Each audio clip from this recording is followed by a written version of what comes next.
ದೊಡ್ಡ ದೊಡ್ಡವ್ರ ಜೊತೆ ನೀವು ಸಾಥಿ ಕೊಡೋಕ್ಕೆ ಶುರು ಮಾಡಿದ್ರಿ ಸರ್. ಅವರ ಜೊತೆ ನಾನು ಸಾಥಿ ಮಾಡಿರೋದಕ್ಕಿಂತ ಅವ್ರದ್ದು ನಾನು ಆಶೀರ್ವಾದ ತಗೊಂಡಿನಿ. ಮೇಲ್ ಹಾರ್ಮೋನಿಯಂ ಫೀಮೇಲ್ ಹಾರ್ಮೋನಿಯಂ ಅಂತಾರಲ್ಲ, ಏನು ವ್ಯತ್ಯಾಸ? ಮೇಲ್ ಅಂತಂದ್ರೆ ಇದ್ರ ಬೇಸಿದು, ಫಿಮೇಲ್ ಅಂದ್ರೆ ಸರಿ. ಬೆಲ್ಲೋಸ್ ಅಂತ ಬಂತಲ್ಲ, ಅದರ ಜೀವ ಅಂತ ಹೇಳಿದ್ರಿ.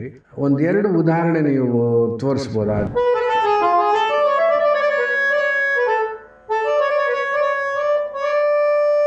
ಸೋಲೋ ಯಾವಾಗಿಂದ ಹೆಚ್ಚು ಶುರು ಮಾಡಿದ್ರಿ? ಹಾರ್ಮೋನಿಯಂ ಒಂದು ವಾದ್ಯವಾಗಿನೇ ಕಲ್ತಿದ್ದೆ ನಾನು. ಇದು ಬೈ ಪ್ರಾಡಕ್ಟ್ ಅಲ್ಲ.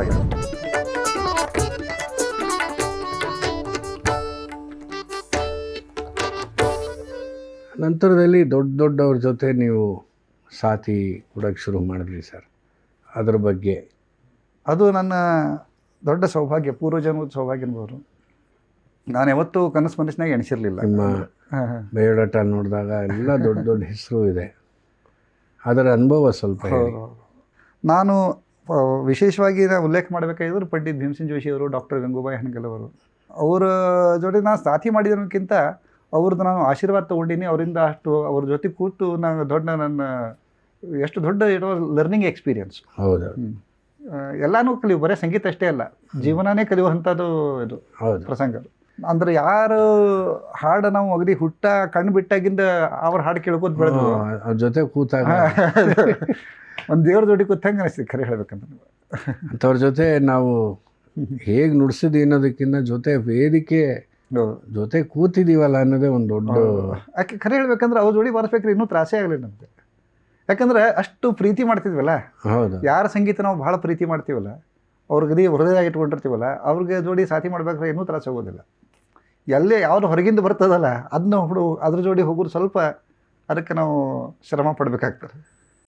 ಅದು ಅವ್ರ ಜೋಡಿ ಅಂದ್ರೆ ಅವರು ಎಷ್ಟು ಚಂದ ತಮ್ಮ ಇದ್ರೊಳಗೆ ತೊಗೊಂಡ್ಬಿಟ್ರು.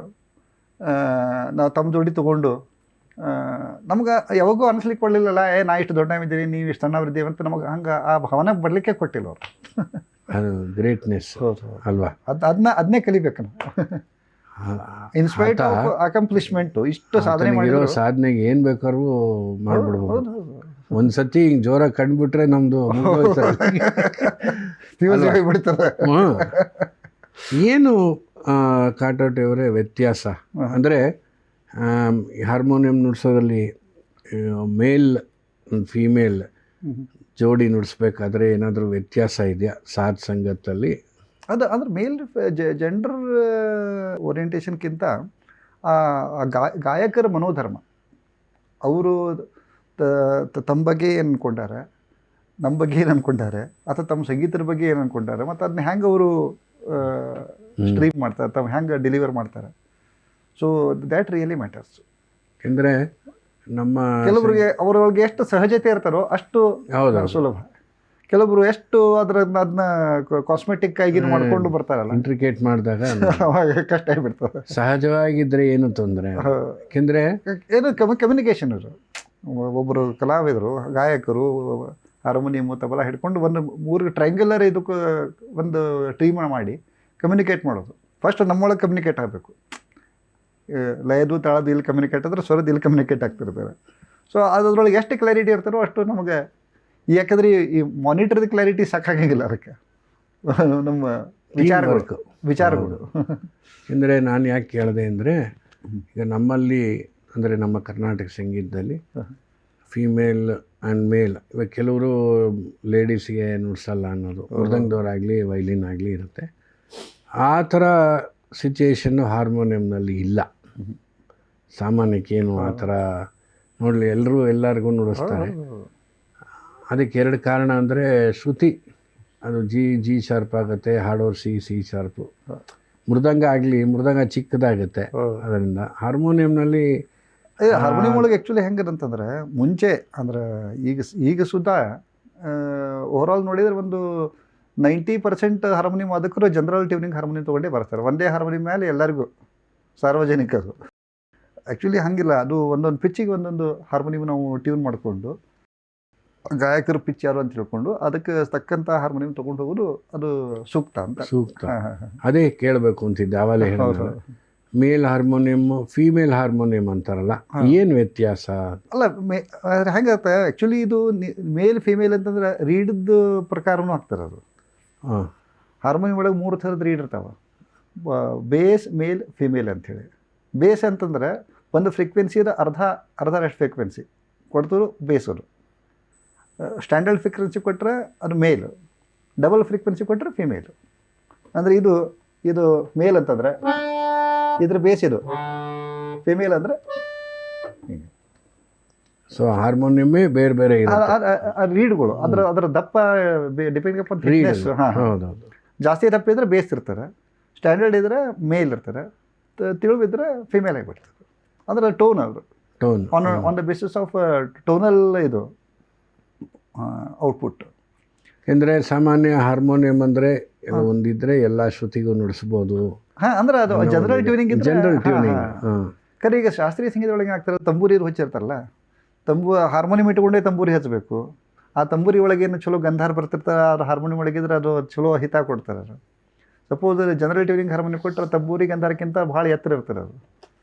ಆಮೇಲೆ ಇದು ಹಾರ್ಮೋನಿಯಂ ಮಧ್ಯಮ ಪಂಚಮ ಸುಧಾ ಬರೋ ತಂಬೂರಿ ಒಳಗಿನ ಮಧ್ಯಮ ಪಂಚಮಕ್ಕೂ ಕರೆಕ್ಟ್ ಹೊಂದಂಗಿಲ್ಲ. ಅವಾಗ ಒಂಥರ ಅದು ಡಿಸ್ಕಂಫರ್ಟ್ ಕ್ರಿಯೇಟ್ ಮಾಡ್ತಾರೆ. ಅದಕ್ಕಿಂತ ನಾವು ಚಲೋ ಟ್ಯೂನ್ ಮಾಡಿದ ಹಾರ್ಮೋನಿಯಂ ಇದ್ದರೆ ಆ ತಂಬೂರಿ ಜೋಡಿ ಹಾರ್ಮೋನಿಯಂ ಬಾರಿಸಿದಾಗ ಒಂದು ಹಿತಕರವಾದ ಅನುಭವ ಕೊಡ್ತದೆ.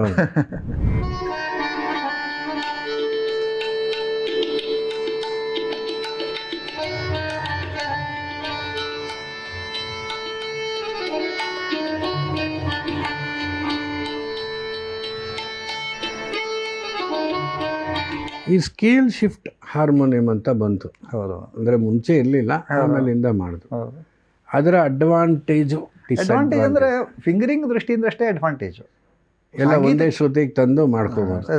ಸಾಂಗೀತಿಕವಾಗಿ ಆ್ಯಕ್ಚುಲಿ ಅದು ನನ್ನ ಕಡೆ ಒಂದೇ ಒಂದು ಸ್ಕೇಲ್ ಚೇಂಜರ್ ಇಲ್ಲ, ನಾವು ಯೂಸ್ ಮಾಡೋಂಗಿಲ್ಲ, ನಮ್ಮ ಅಡಿಗೆ ಬರೋಂಗಿಲ್ಲ ಅದು. ಅಲ್ಲ, ಸುಮ್ಮನೆ ಕೇಳಿದೆ, ಗೊತ್ತಾಗ್ಲಿ ಆ ಥರದ್ದು ಒಂದು ಇದೆ. ಅಲ್ಲ, ಅದು ಅನುಕೂಲ, ಬರೀ ಒಂದು ಕನ್ವೀನಿಯನ್ಸ್ ಅಷ್ಟೇ. ಬಟ್ ಮ್ಯೂಸಿಕ್ ವೈಸ್ ಇದು ಏನೂ ವ್ಯಾಲ್ಯೂ ಎಡಿಷನ್ ಇಲ್ಲ ಅದರೊಳಗೆ, ಸಾಂಗೀತಿಕ ವ್ಯಾಲ್ಯೂ ಎಡಿಷನ್ ಇಲ್ಲ. ಅದೇ ಅದು ಎಲ್ಲ ಒಂದೇ. ಎಲ್ಲನೂ ಈಗ ಹೆಚ್ಚು ಕಡೆ ಉತ್ತರ ಭಾರತದಾಗ, ವಿಶೇಷವಾಗಿ ಕಲ್ಕತ್ತಾದಾಗ ಎಲ್ಲನೂ ಕಪ್ಪು ಒಂದಕ್ಕೆ ನುಡಿಸೋರು. ಹೆಣ್ಮಕ್ಳು ಬಂದರೂ ಕಪ್ಪು ಒಂದಕ್ಕೆ ನುಡಿಸ್ತಾರೆ, ಯಾರಾದ್ರೂ ಒಟ್ಟದ ಮಾಡೋ ಕಪ್ಪು ಒಂದಕ್ಕೆ ನುಡಿಸೋರು. ಎಂಥ ಕಚೇರಿಗೂ ನಾವು ರೆಡಿ. ಸರ್, ಅಲ್ಲಿಂದ ಈ ಹಾರ್ಮೋನಿಯಂ ಬಗ್ಗೆ ಒಂದೆರಡು ಪ್ರಶ್ನೆಗಳಂದರೆ, ಈ ರೀಡ್ ಅಂದರೆ ಏನು ಸರ್? ನನಗೆ ಗೊತ್ತಿದೆ, ಸ್ವಲ್ಪ ತಿಳ್ಕೊಳ್ಳಿ ಅಂತ. ಈಗ ಕೆಲವರು ಬಹಳಷ್ಟು ಸರ್ತಿ ನಾನು ನೋಡಿದರೆ ಇದಕ್ಕೆ ರೀಡ್ ಅಂತ ಹೇಳ್ತಾರೆ. ಇದು ರೀಡ್ ಅಲ್ಲ, ಇದು ಕೀಸ್. ಕೀಸ್ ಕೀಲು ಮಣಿಗಳು. ಈಗ ಹೆಂಗೆ ಕಂಪ್ಯೂಟರ್ ಒಳಗೆ ಕೀಬೋರ್ಡ್ ರೀಡ್ ಒಳಗಡೆ ಇರ್ತಾರೆ. ಇಲ್ಲಿ ಒಳಗಡೆ ರೀಡ್ ಮೆಟಲ್ ರೀಡ್ಸ್ ಇರ್ತಾವೆ. ಸೊ ಇದು 2 ಆಕ್ಟೇವ್ ಇದೆ, ಅಲ್ಲಿ 2 ಲೈನ್ ಅದ, 2 ಲೈನ್ ಅದ ಇಲ್ಲಿ. ಆಕ್ಚುಲಿ ಹಾರ್ಮೋನಿಯಮದ ಹೃದಯ ಇದ್ದಂಗೆ ಅದು. ಹೌದೌದು. ಮುಂಚೆ ಎಲ್ಲ ಜರ್ಮನ್ ರೀಡ್ ಅಂತ ಇದ್ರು. ಇದು ಜರ್ಮನ್ ಜುಬಿಲೇಟರ್ ರೀಡ್. ಈಗ ಸಿಗುತ್ತಾ ಜರ್ಮನ್ ರೀಡ್? ಅದು ನಾವು ಹಳೆ ಹಾರ್ಮೋನಿಯಂ ಹುಡ್ಕೊಂಡು ಹೋಗ್ಬೇಕು. ಹಳೆ ಯಾರೋ ಇದು ನಂದು ಒಂದು 80 ವರ್ಷ ಹಳೆ ಹಾರ್ಮೋನಿಯಂ ಇತ್ತು, ಅದನ್ನ ಹುಡ್ಕೊಂಡು ಹೋಗಿ ಅದ್ರದ್ದು ರೀಡ್ ತಗೊಂಡು ಇದಕ್ಕೆ ಹಾಕಿ ಹೊಸ ಹಾರ್ಮೋನಿಯಂ ಮಾಡ್ಕೊಂಡೆ. ಯಾಕಂದರೆ ಕಾಂಟೆಂಪ್ರರಿ ಸದ್ಯಕ್ಕೆ ನಮಗೆ ಸಿಗುವ ಮಾರ್ಕೆಟ್ನಾಗಿಂದ ರೀಡ್ಗಳು ಕ್ವಾಲಿಟಿ, ಟೋನಲ್ ಕ್ವಾಲಿಟಿ ಚಲೋ ಸಿಗೋದಿಲ್ಲ. ಇವಾಗ ಈ ರೀಡ್ಸ್ ಎಲ್ಲ ಇಲ್ಲೇ ನಮ್ಮ ದೇಶದಲ್ಲೇ ತಯಾರು ಮಾಡ್ತಾರೆ. ಈಗ ಮಾಡ್ತಾರೆ, ಅದೇ ಅದು ಕ್ವಾಲಿಟಿ ಅಷ್ಟು ಚಲೋ ಇಲ್ಲ, ಅಂದ್ರೆ ಅಕ್ಸೆಪ್ಟೇಬಲ್ ಕ್ವಾಲಿಟಿ ಇಲ್ಲ. ಅಂದ್ರೆ ಅದ್ರದ್ದು ಟೋನಲ್ ಕ್ವಾಲಿಟಿ ಚಲೋ ಇಲ್ಲ. ಆಮೇಲೆ ಟ್ಯೂನಿಂಗ್ ಮಾಡಿದ್ದು ಭಾಳ ಹೊತ್ತು ನಿಲ್ಲಂಗಿಲ್ಲ ಅದ್ರೊಳಗೆ. ಆಮೇಲೆ ಕೆಲವೊಂದೆಲ್ಲ ಸಮಸ್ಯೆಗಳು ಅದ್ರೊಳಗೆ. ವಾದ್ಯಗಳು ಅಂದ್ರೇ ಅದು ಮೊದಲು ಕೇಳೋಕ್ಕೇನೇ ಇದ್ರೂ ಅದರಿಂದ ನಮಗೆ ಸಾಕಷ್ಟು ಕೆಲಸಗಳಿರ್ತವೆ. ಭಾಳ ಇದು ಚಲೋ ಸ್ಥಿತಿ ಒಳಗೆ ಇಟ್ಕೊಳ್ಳೋದೇ ಅದು ಕಷ್ಟ. ಹೌದು. ಆಮೇಲೆ ಈ ರೀಡ್ಗಳಲ್ಲಿ ಸ್ವಲ್ಪ ಸವೆತ ಆದರೆ ಅಂದರೆ ಸ್ವಲ್ಪ ಶ್ರುತಿ ಜಾಸ್ತಿ ಆಗುತ್ತೆ. ಆವಾಗ ಎಲ್ಲಿ ಸವಿತಾರೆ ಅದ್ರ ಮೇಲೆ ಎಲ್ಲಿ ಸವಿತಾರೆ. ಓಪನ್ ಎಂಡಿಗೆ ಸವಿದ್ರೆ ಜಾಸ್ತಿ ಆಗ್ತದೆ, ಹೌದು. ಕ್ಲೋಸ್ ಎಂಡಿಗೆ ಸವಿದ್ರೆ ಕಮ್ಮಿ ಆಗ್ತದೆ. ಒಟ್ನಲ್ಲಿ ಚೇಂಜ್ ಮಾಡಬೇಕು. ಹೌದು. ಸೊ ಅದಕ್ಕೆಲ್ಲ ಅದು ಶ್ರುತಿ ಬಿಡ್ಲಿಕ್ಕೆ ಬರೀ ಸಮೀಪ ಅಷ್ಟೇ ಅಲ್ಲ, ಇನ್ನೂ ಬೇರೆ ಬೇರೆ ಕಾರಣಗಳು. ಕೆಲವೊಮ್ಮೆ ರೀಡ್ ಬೋಲ್ಡ್ ಒಳಗೆ ಅದು ರೀಡ್ ಫಿಕ್ಸ್ ಮಾಡಿರ್ತಾರಲ್ಲ, ಸರಿಯಾಗಿ ಫಿಕ್ಸ್ ಮಾಡ್ಲಾರ್ದಕ್ಕೂ ಕೆಲವೊಮ್ಮೆ ಇದು ಆಗ್ತಾರೆ. ಆಮೇಲೆ ಜಾರಿಂಗ್ ಸೌಂಡ್ ಬರ್ಬೋದು. ಏರ್ ಫಿಟ್ಟಿಂಗ್ಗಳು ಹೆಚ್ಚು ಕಡಿಮೆ ಆದ್ರೆ ಶ್ರುತಿ ಬಿಡ್ತಾರೆ ಕೆಲವೊಮ್ಮೆ. ಆ ಕೆಳಗಡೆ ಸ್ಪ್ರಿಂಗಲ್ಲಿ ಹೆಚ್ಚು ಕಡಿಮೆ ಆದ್ರೆ ಸಮಸ್ಯೆ ಆಗ್ತದೆ ಕೆಲವೊಮ್ಮೆ. ಅದು ಯಾವುದು ಅದರಿಂದ ಆಗಿರೋಂತ ತಿಳ್ಕೊಳ್ಳೋದೇ ಅದು ಒಂದು ದೊಡ್ಡ ಕಸರತ್ತು ಅದು. ಹೌದೌದು. ಕಡಿಮೆ ಹಾಂ ಅಂದರೆ ಇದರಲ್ಲಿ ಜಾಸ್ತಿ ಪಾರ್ಟ್ಸ್ ಅಂತ ಇಲ್ಲದೆ ಇದ್ದರೂ ಇರೋದಷ್ಟೇ ಇದು ಚಾಲೆಂಜಿಂಗ್. ಹೌದು ಇವಾಗ ಇದೂ ಅಷ್ಟೇ ಅಲ್ವಾ, ಹೌದು ಅದು ಏರ್ ಎಲ್ಲಾದರೂ ಲೀಕ್ ಆದ್ರೂ ನಿಮಗೆ ಒಳ್ಳೆ ಸೌಂಡ್ ಕೊಡೋದಿಲ್ಲ. ಅಂದ್ರೆ ಅದು ಚಲೋ, ಅದು ನಿಮ್ಗೆ ಕೈಯಾಗ ಹತನ ಸಿಗೋದಿಲ್ಲ ಅದ್ರ ಬೆಲ್ಲೋಸ್. ಅದು ಶ್ವಾಸ ಇದ್ದಂಗೆ ಅದು. ಹೌದು, ಅದೇ ತಾನೇ. ಉಸಿರಿದ್ದಂಗೆ. ಭಾಳಷ್ಟು ಮಂದಿ ಭಾಳ ಇದನ್ನ ಕ್ಯಾಜುವಲಿ ತಗೋತಾರೆ. ಏನು ಹಾರ್ಮೋನಿಯಂ ಹಿಂಗೆ ಒಂದು ಭಾತೆ ಹಿಂಗೆ ಮಾಡಿಬಿಟ್ರೆ ಖರೆ ಅದನ್ನ ಸಂಗೀತದೊಳಗೆ ಪ್ರವೇಶ ಮಾಡ್ಲಿಕ್ಕೆ ಎಷ್ಟು ಸುಲಭನೋ, ಪ್ರವೇಶ ಹರ್ಕೊಳ್ಳಿ ಅದರೊಳಗಿಂದ ಸಂಗೀತ ತೆಗಿಯೋದು ಅಷ್ಟೇ ಕಷ್ಟ ಅದು. ಕಲಿತಾ ಕಲಿತಾ ಹೆದರಿಕೆ ಜಾಸ್ತಿ ಆಗ್ಬೋದು. ಈಗ ಬಾರಿಸ್ಲಿಕ್ಕೆ ಅಂಜಿಗೆ ಬರ್ತದೆ. ಖರೆ ಹೇಳ್ಬೇಕು. ಮುಂಚೆ ನಾನು ಒಂದು 25-30 ವರ್ಷದಿಂದ ನಾನು ಮಾಡುವ ಅಕಂಪನಿಮೆಂಟ್ ನೋಡಿ ಬಾರಿಸೋದು ನೋಡಿದರೆ ಈಗ ನಾನು ಬ್ಯಾಡ ಅನಿಸ್ಬಿಡ್ತದೆ. ಅವಾಗ ಏನೇನು ಎಲ್ಲ ನುಗ್ಗಿ ಬಿಡ್ತಿದ್ವಿ ಹಂಗೆ. ಸರಿ, ಬೆಲ್ಲೋಸ್ ಅಂತ ಬಂತಲ್ಲ, ಅದಂದ್ರೆ ಜೀವ ಅಂತ ಹೇಳಿದ್ರಿ. ಒಂದೆರಡು ಉದಾಹರಣೆ ನೀವು ತೋರಿಸ್ಬೋದಾ? ಅದು ಹೆಂಗೆ ಸಸ್ಟೈನ್ ಆಗುತ್ತೆ, ಹೇಗೆ ಆ ಸಂಗತಿಗಳು ಬೆಲ್ಲೋಸ್? ಅಂದರೆ ಕೆಲವರು ಅಂದರೆ ಸರಿಯಾದ ರೀತಿಯಲ್ಲಿ ಕಲಿದೇ ಇದ್ದರೆ ಬೆಲ್ಲೋಸ್ನ ತುಂಬ ಹಾಕ್ತಾ ಇರ್ತಾರೆ. ಅದು ಹಾಕದೆ ಒಂದು ಗಾಯನಕ್ಕೆ ಅನುಗುಣವಾಗಿ ಹೇಗೆ ನುಡಿಸ್ಬೋದು ಅಂತ ಒಂದೆರಡು ಎಕ್ಸಾಂಪಲ್ಸ್. ಅಂದರೆ ಆ್ಯಕ್ಚುಲಿ ಇದು ಹೆಂಗಾರೆ, ನಾನು ಲೈವ್ ಬಾರಿಸ್ಬೇಕಾದ್ರೆ ಹೆಂಗೆ ತಂತಾನೆ ಬರ್ತಲ್ಲ, ಡೆಮಾನ್ಸ್ಟ್ರೇಟ್ ಮಾಡೋದು ಸ್ವಲ್ಪ ಕಷ್ಟ ಆಗ್ತಾರೆ. ಬಂದೇ ಬರುತ್ತೆ. ಮುಖ್ಯವಾಗಿ ಬೆಲೋ ಹೆಂಗೆ ತೊಗೋಬೇಕಂತಂದ್ರೆ, ಮಿನಿಮಮ್ ಗಾಳಿ ಇಡ್ತೀವಲ್ಲ ಅಷ್ಟು ನಮಗೆ ಪಂಚ್ ಕೊಡಲಿಕ್ಕೆ ರೇಂಜ್ ಜಾಸ್ತಿ ಸಿಗ್ತದೆ. ನಾವು ಶುರುವಾತಿಗೆ ನಾವು ಭಾಳ ಫುಲ್ ಬೆಲೋ ತೊಗೊಂಡು ಮಾಡಿಬಿಟ್ರೆ ನಿಮಗೆ ರೇಂಜೇ ಸಿಗೋದು. ಇಡೀ ವಾದನೆಲ್ಲ ಒಂದೇ ಲೆವೆಲ್ ಒಳಗೆ ಬಾರಿಸ್ಕೊಂಡು ಹೋಗ್ಬೇಕಾಗ್ತದೆ. ಸೊ ಅದು ಧ್ವನಿಯ ಏರಿಳಿತೇನೆ ಅದಲ್ಲ, ಆ ಡೈನಾಮಿಕ್ಸ್, ಸೂಕ್ಷ್ಮತೆಗಳು ಇದು ಮಾಡಲಿಕ್ಕೆ ಆಗೋದಿಲ್ಲ. ಅದಕ್ಕೆ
ಈಗ ಹೌದೌದು, ಅಲ್ಲ ಗೊತ್ತಾಗತ್ತೆ.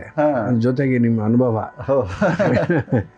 ಆ ಬೆಲ್ಲೋಸ್ನ ಎಷ್ಟು ಅಂದರೆ ಅದೊಂದು ಬ್ಯಾಲೆನ್ಸ್. ಅದು ನಾನು ಒಂದೇ ಸರ್ತಿನೂ ಇಲ್ಲಿವರೆಗೆ ಮುಟ್ಟಿಸಲಿಲ್ಲ ಅದನ್ನ. ಹೌದೌದು, ಹಾರ್ಡ್ಲಿ 25% ಮ್ಯಾಕ್ಸಿಮಮ್ ತಗೊಂಡಿದ್ದು ಅಷ್ಟೇ ನಾನು. ಹೌದೌದು. ಅಂದರೆ ಕನ್ಸ್ಟ್ರಕ್ಷನ್ ಪರ್ಫೆಕ್ಟ್ ಆಗಿದ್ದರೆ ಅಷ್ಟು ಗಾಳಿ ನಿಲ್ಲುತ್ತೆ. ನಾನು ಹೇಳಿ ಮಾಡಿಸ್ಕೊಂಡಿದ್ದೆ, ಅದನ್ನೇ ಹೇಳಿದ್ದು. ಯಾವುದಾದ್ರೂ ವಾದ್ಯಗಳನ್ನ ಮೇಂಟೈನ್ ಮಾಡೋದು ದೊಡ್ಡ ಕೆಲಸ. ಫಸ್ಟ್ ನಮಗೆ ಏನು ಬೇಕಾದ್ರೂ ಗೊತ್ತಿರಬೇಕು. 30 ಇದ್ರೂ ಒಂದೊಂದು ದಿನ ಯಾವುದೂ ಸಿಗಲ್ಲ. ಅಂದರೆ ನಮ್ಮ ಸಮಾಧಾನಕ್ಕೆ ಏನೋ ಒಂದು ತೊಂದರೆ ಆಗ್ತಾ ಇರುತ್ತೆ. ಸರ್, ಹೀಗೆ ನಿಮ್ಮ ಅಕಾಂಪನಿಮೆಂಟು ಭೀಮಸೇನ್ ಜೋಶಿ ಬಗ್ಗೆ ಹೇಳಿದ್ರಿ.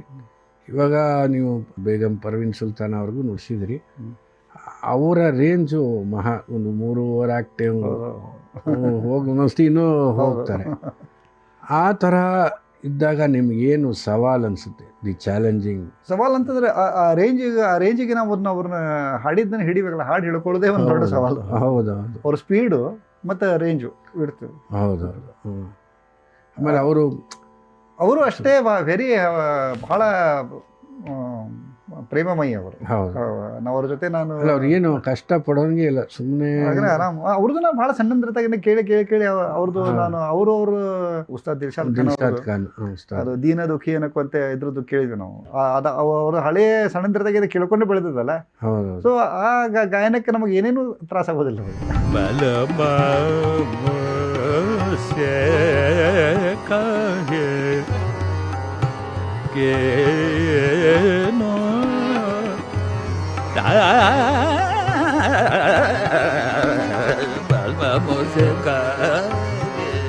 ಅಂದರೆ ಈ ಫಾಲೋಯಿಂಗಲ್ಲಿ ಸರ್ ನಾನು ಸೋಲೋಗೆ ನೆಕ್ಸ್ಟ್ ಬರ್ತೀನಿ.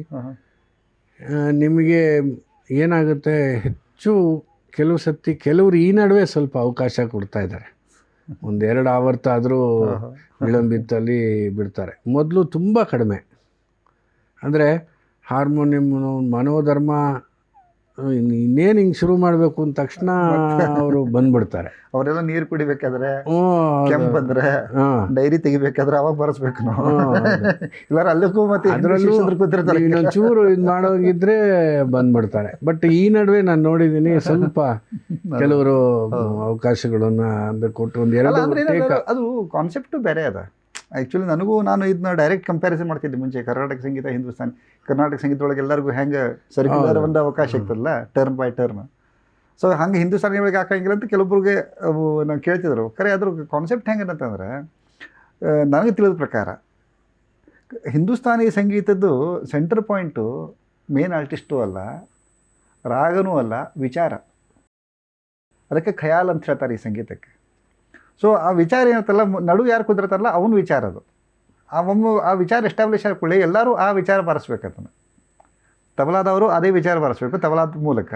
ಪೇಟಿ ಹಾರ್ಮೋನಿಯಂ ಬಾರಿಸೋರು ಅಲ್ಲೇ ಅಂದ್ರೆ ಆ ವಿಚಾರಕ್ಕೆ ಅನುಸಾರವಾಗಿ ಬಾರಿಸೋರು ಸಿಕ್ಕರೆ ಅವ್ರನ್ನ ಬಿಟ್ಟು ಬಾರಿಸ್ಲಿಕ್ಕೆ ಕೊಡಬೇಕು.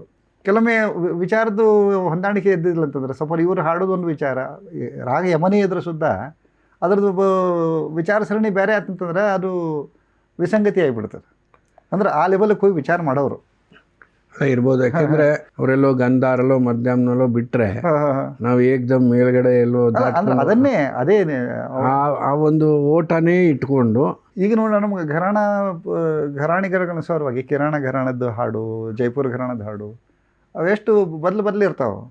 ಈಗ ಹಾಡೋರು ಜೈಪುರ ಹಾಡ್ತಿರ್ತಾರೆ, ನಾವು ನಮಗೆ ಕಿರಾಣದ ಇನ್ಫ್ಲೂಯೆನ್ಸ್ ಜಾಸ್ತಿ. ಮುಂಚಿಂದ ನಮ್ಮ ಕಿರಾಣ ಸಂಸ್ಕಾರ ಜಾಸ್ತಿ. ಸೊ ನಾವು ಅವ್ರು ಬಿಟ್ಟಾಗ ನಾವು ಕಿರಾಣ ಬಾರಿಸ್ಬಿಟ್ರೆ ಅಂದ್ರೆ ಅದು ಫಿಲಪ್ ಅಷ್ಟೇ ಆಗ್ತಾರೆ. ಖರೆ ಅದು ಇದು ಗೊತ್ತು, ನಮ್ಮ ಬೆಂಗಳೂರದು ರೋಡ್ ನೋಡ್ದಂಗೆ ಆಗ್ಬಿಡ್ತದೆ. ಅಂದರೆ ಅವ್ರ ಜೊತೆ ಹೋದಂಗಿರಲ್ಲ, ನಮ್ಮ ಸೋಲೋ ಆಗ್ಬಿಡುತ್ತೆ. ಹೌದೌದು, ಅದು ನಮ್ಮಲ್ಲೂ ಇದೆ. ಹೌದೌದು, ಮನೋಧರ್ಮಕ್ಕೆ ಅನುಗುಣವಾಗಿ ಹೌದೌದು ಆ ಬಿಟ್ಟ ಜಾಗದಲ್ಲೇನೆ ಅದನ್ನೇ ಸ್ವಲ್ಪ ಕಂಟಿನ್ಯೂ ಮಾಡಿ, ವಿಚಾರದ ಕಂಟಿನ್ಯೂ. ಹೌದೌದು, ವೈಚಾರಿಕ ನಿರಂತರತೆ ಬರಬೇಕಲ್ಲಿ. ಈ ಹಾರ್ಮೋನಿಯಂ ಸಂವಾದಿನಿ ಅಂತ ಯಾವಾಗ ಆಯ್ತು ಸರ್? ಅದು ಸಂವಾದಿನಿ ಅಂದರೆ ಅದೇನು ಹೊಸ ಶಬ್ದ ಏನಲ್ಲ, ಹಾರ್ಮೋನಿಯಮ್ದೇ ಟ್ರಾನ್ಸ್ಲೇಷನ್. ಹಾರ್ಮೋನಿಯಂ ಅಂದರೆ ಏನು? Harmony, the scale tuned on the principles of harmony. ಈ ಸ್ವರಸಂವಾದ ಷಡ್ಜ ಮಧ್ಯಮ ಷಡ್ಜ ಪಂಚಮ ಇಟ್ಕೊಂಡು ನಾವೇನು ಟ್ಯೂನ್ ಮಾಡ್ತೀವಲ್ಲ ಅದೇ ಹಾರ್ಮೋನಿಯಂ. ಸಂವಾದಿನಿ ಅಂದರೆ ಸ್ವರಸಂವಾದ. ಸಂವಾದಿನಿ ಅಂದರೆ ಈಗ ನಾವು ಷಡ್ಜ ಮಧ್ಯಮ ಸಂವಾದ ತೊಗೋತೀವಿ, ಷಡ್ಜ ಗಂಧಾರ ಸಂವಾದ ತೊಗೋತೀವಿ, ಷಡ್ಜ ಪಂಚಮ ಮಧ್ಯಮ ದೈವತ್ತು. ಆ ಸಂವಾದ ತೊಗೊಂಡು ಏನು ನಾವು ಸ್ಕೇಲ್ ಟ್ಯೂನ್ ಮಾಡ್ತೀವಿ ಅದು ಸಂವಾದಿನಿ. ಯಾಕೆಂದರೆ ಮೊದಲು ಅದಕ್ಕೆ ಇವರು ಚಿಕ್ಕ ಹುಡುಗ ಇದ್ದಾಗ ಅದು ಕೇಳ್ತಿರ್ಲಿಲ್ಲ, ಇವಾಗ ಸ್ವಲ್ಪ ಜಾಸ್ತಿ. ನಾವು ಇದಕ್ಕೆ ಇನ್ನೂ ನಾನು ಪೇಟಿ ಅಂತಲೇ ಕರೆಯೋದು, ಪೆಟ್ಟಿಗೆ ಅಂತಾನೆ ಕರೀತಾರೆ. ನಮ್ಮ ಗುರು ಮಾಸ್ಟರ್ ಅಂತಲೇ ನಮಗೆ ಅದು ಪೆಟ್ಟಿಗೆ ಅನ್ಕೊಳ್ಳಿ ಒಂದೊಂದು ಆಪ್ಯಾಯತೆ ಬರ್ತಲ್ಲ. ಈ ನಮ್ಗೆ ಹಾರ್ಮೋನಿಯಂ ಸಂವಾದಿನಿ ಅಂದ್ರೆ ಅದರ ಕರೆಕ್ಟ್ ಅದ ಹೆಸರು ಚಲೋ, ಡಿಗ್ನಿಫೈಡು ರಾಜ ಮಹಾರಾಜ ಅಂತ ಹಿಂಗೆ ಕರೆದಂಗೆ ಅನಿಸ್ತಾರೆ. ಖರೆ ನಮ್ಗೆ ಅದರದ್ದು ಏನಂತಾರೆ ಒಂದು ಹತ್ರ ನಿಕ್ನೇಮ್ ನಮ್ಮ ಪೂರ್ತಿ ಹೆಸರಿಗಿನ್ನ ಶಿವ ಸಾರ್. ಸೊ ಸೋಲು ಯಾವಾಗಿಂದ ಹೆಚ್ಚು ಶುರು ಮಾಡಿದ್ರಿ ಸರ್ ನೀವು? ಆ್ಯಕ್ಚುಲಿ ಮುಂಚಿನ ಸೋಲೋ ಜಾಸ್ತಿನೇ. ನಾನು ಹಾರ್ಮೋನಿಯಂ ಒಂದು ವಾದ್ಯವಾಗಿಯೇ ಕಲ್ತಿದ್ದೆ ನಾನು. ಇದು ಬೈ ಪ್ರಾಡಕ್ಟ್ ಅಲ್ಲ, ಇದು ನಾನು ಕಲ್ತದ್ದು ಬೈ ಪ್ರಾಡಕ್ಟ್ ಅಲ್ಲ. ಹೆಚ್ಚಿನ ಹಾರ್ಮೋನಿಯಂ ವಾದಕರು ಅದು ಬೈ ಪ್ರಾಡಕ್ಟ್ ಅಂತಲೇ ಹಾರ್ಮೋನಿಯಂ ಕಲ್ತಿರ್ತಾರೆ. ಹಾಡು ಗಾಯನ ಕಲೀಲಿಕ್ಕೆ ಹೋಗಿ ಅಥವಾ ಮತ್ತೇನು ಮಾಡ್ಲಿಕ್ಕೆ ಹೋಗಿರ್ತಾರೆ. ಹಂಗೆ ಅಲ್ಲಿ ಹೋಗಿ ನುಡಿಸ್ತಾ ಹಾರ್ಮೋನಿಯಂ ಬರ್ಲಿಕ್ಕೆ ಸ್ಟಾರ್ಟ್ ಮಾಡಿರ್ತಾರೆ. ಖರೆ ನಾನು ನಮ್ಮ ಗುರುಗಳ ಕಡೆ ಹಾರ್ಮೋನಿಯಂ ಒಂದು ವಾದ್ಯವಾಗಿಯೇ ಕಲೀಲಿಕ್ಕೆ ಹೋಗಿದ್ದು. ಅಂದರೆ ಮುಂಚಿಂದ ನಾನು ಸೋಲೋ ಬಾರಿಸ್ಕೊತಾ ಇದ್ದೆ. ಆಮೇಲೆ ಒಬ್ವಿಯಸ್ಲಿ ಸೋಲೋದು ಅವಕಾಶಗಳು ಕಡಿಮೆ ಇರ್ತವೆ. ನಾನು ಪ್ರಯತ್ನ ಮಾಡಿ ಮತ್ತು ನುಡಿಸಿ ಒಂದಿಷ್ಟು ಮಂದಿಗೆ ಸೇರಿತು. ಅವಾಗ ಮುಂದೆ ಅವಕಾಶ ಬರ್ಕೋದು ಜಾಸ್ತಿ ಹೋದು. ಈಗ ನಾನು ನುಡಿಸ್ತಿರ್ತಿದ್ದೆ ಆ ಕಡೆ ಸೋಲು. ಖರೆ ಮುಂಚಿನ ಸೋಲೋ ನುಡಿಸ್ಕೊಂಡೇ ಬಂದಿದ್ದೆ ನಾನು. ಆಮೇಲೆ ಅಕಂಪನಿಮೆಂಟ್ ಮಾಡಲಿಕ್ಕೆ ಸ್ಟಾರ್ಟ್ ಮಾಡಿದ್ದು.